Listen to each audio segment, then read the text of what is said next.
Honorable Sridharan, you have 15 minutes.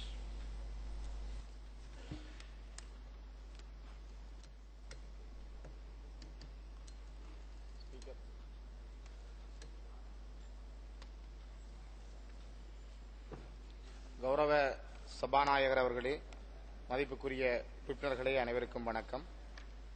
இன்றைய தினம் விமான நிலையங்கள், கப்பல் துறைமுகங்கள் தொடர்பான அபிவிருத்தி தொடர்பாக நாங்கள் இந்த நாடாளுமன்றத்திலே பேசுகின்ற வேளை, வடக்கு கிழக்கிலே வாழுகிற தமிழர்கள் நித்திரை இல்லாமல், நிம்மதி இல்லாமல், அவருடைய வாழ்க்கையிலே ஒரு அல்லோல கல்லோலமான ஒரு நிலைக்கு அவர்கள் தள்ளப்பட்டிருப்பதை இந்த சபையின் கவனத்திற்கு நான் கொண்டு வர விரும்புகிறேன். மிக முக்கியமாக நேற்றைய தினம் கூட யாழ்ப்பாணத்தில் உள்ள நாவாந்துறை என்கிற கிராமத்திலே 115க்கும் மேற்பட்ட தமிழர்கள் ராணுவத்தினராலும் போலீசாராலும் கைது செய்யப்பட்டு நீதிமன்றத்திலே ஒப்படைக்கப்பட்டு இன்று அவர்கள் கடுமையாக தாக்கப்பட்ட உள்காயங்களோடு நீதிமன்றத்தினூடாக அவர்கள் வைத்தியசாலைகளில் அனுமதிக்கப்பட்டிருக்கிறார்கள். இதில் மிக முக்கியமான விடயம் என்னவென்றால், இந்த நாட்டிலே தமிழர்கள் வாழுகின்ற பிரதேசங்களில் அவர்களுடைய உயிர்களுக்கும் அவர்களுடைய உடைமைகளுக்கும் அவர்களை வாழ முடியாதவாறும் தடுப்பதற்கான மர்ம மனிதர்கள் இந்த மண்ணிலே உலாவிக் கொண்டிருக்கிறார்கள். தென்னிலங்கையிலே ஜனாதிபதி கூட மிகவும் வெளிப்படையாக சுதந்திரமாக நடமாடி திரிகின்ற இந்த நேரத்தில் தமிழர்கள் இந்த மண்ணிலே ஒரு சுதந்திரமாக நித்திரை கொள்ள முடியாத அளவுக்கு அவர்கள் துன்புறுத்தப்படுகின்றார்கள். ஏற்கனவே மலையகத்தில் தொடங்கிய, அம்பாறை மாவட்டத்தில் தொடங்கிய மர்ம மனிதர்கள், கிரீஸ் மனிதர்களுடைய துன்பங்கள், அதிலிருந்து தொடங்கப்பட்டு மட்டக்களப்பு மாவட்டத்திலே அது மிக பாரிய அளவில் தமிழர்களை அல்லோல கல்லோலப்படுத்தியது. பல பேருடைய உடைமைகளை சேதப்படுத்தியதோடு பெண்களை நோக்கிய ஒரு தாக்குதலாக அது மேற்கொள்ளப்பட்டது. மட்டக்களப்பு மாவட்டத்திலிருந்து தொடங்கிய அந்த மர்ம மனிதர்களுடைய துன்பகரமான நடவடிக்கைகள் தொடர்ந்து பல இடங்களிலும் யாழ்ப்பாண மண்ணிலே நேற்றிரவு யாழ்ப்பாண மண்ணில் இருக்கின்ற பலருடைய வீடுகளுக்குள் புகுந்த மர்ம மனிதர்கள் அவர்களால் துரத்தி பிடிக்கப்படுகின்ற பொழுது அல்லது அவர்கள் மக்கள் கைது செய்ய முனைகிற பொழுது அவர்கள் ஓடோடி சென்று ராணுவ முகாம்களுக்குள்ளும் போலீஸ் நிலையங்களுக்குள்ளும் ஒளிந்து கொள்கிறார்கள். ஆனால் மிக மிக ஓரவஞ்சமாக அந்த தமிழர்களை ஒரு தனிமைப்படுத்தப்பட்ட நிலையில் அந்த மர்ம மனிதர்களை காப்பாற்றுகின்ற ஒரு சூழலைத்தான் ராணுவத்தினரும் போலீசாரும் மேற்கொள்ளுகின்றார்கள். மிக முக்கியமாக நேற்றைய தினம் யாழ்ப்பாணத்திலே இருக்கின்ற வடமராட்சியின் பொலிகண்டி வதிரி பிரதேசத்திலும், யாழ்ப்பாணத்திலே நாவாந்துறையில் நேற்றைய இரவு தினமும், கிளிநொச்சியிலே இருக்கின்ற பாரதிபுரம் பகுதியில் நேற்று இரவும் இந்த மர்ம மனிதருடைய துன்பங்களை மக்கள் தாங்க முடியாமல் இருக்கின்றார்கள். நேற்று கிளிநொச்சி பகுதியில் கூட 2 மர்ம மனிதர்கள் எந்தவித ஆடைகளுமின்றி ஆயுதங்களோடு வீடுகளுக்குள் புகுந்திருக்கிறார்கள். அவர்களை மக்கள் விரட்டிய பொழுது ராணுவத்தினர்கள் அவர்களை காப்பாற்றி சென்றிருக்கிறார்கள். அதேபோல யாழ்ப்பாணத்தினுடைய நாவாந்துறையில் நேற்றைய தினம் வீடுகளுக்குள் புகுந்த மர்ம மனிதர்களை துரத்தி மக்கள் பிடிக்க முயற்சித்த பொழுது அவர்கள் ஓடி ராணுவ முகாம்களுக்குள் தான் சென்றிருக்கிறார்கள்.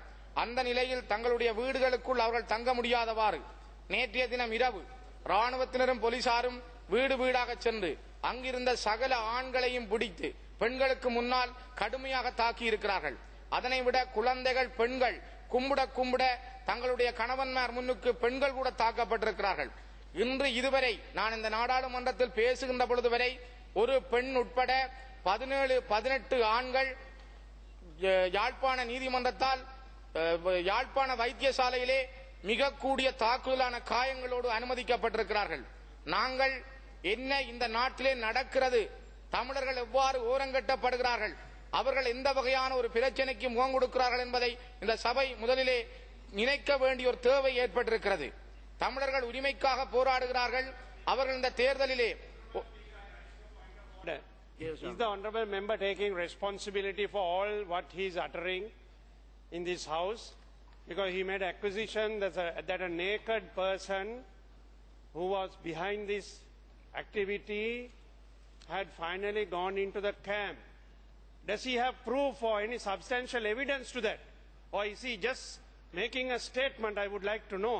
Because it's a very serious statement he's making against our armed forces. No, yeah, I have a point of order, please. Please hold with us because this is a very serious issue. No party politics in this. We are all worried about the North, the Tamil people and everyone, all our citizens. But is this statement Can it be substantiated by the honorable member, or is he just making a statement on hearsay? எங்களால் நாங்கள் ஒரு Are you நாடாளுமன்ற making a உறுப்பினர் என்ற statement on வகையில் hearsay? கௌரவ அமைச்சர் அவர்களே නම් සඳහන් නොකර කතා කරන්න. கௌரவ அமைச்சர் அவர்களே, நான் ஒரு நாடாளுமன்ற உறுப்பினர் என்ற வகையில் எனக்கு தெரிந்த வகையில் அந்த மக்களோடு நான் நேரடியாக நிற்கிறவன் என்ற வகையில் எங்களால் அந்த விடயங்களை உறுதிப்படுத்த முடியும்.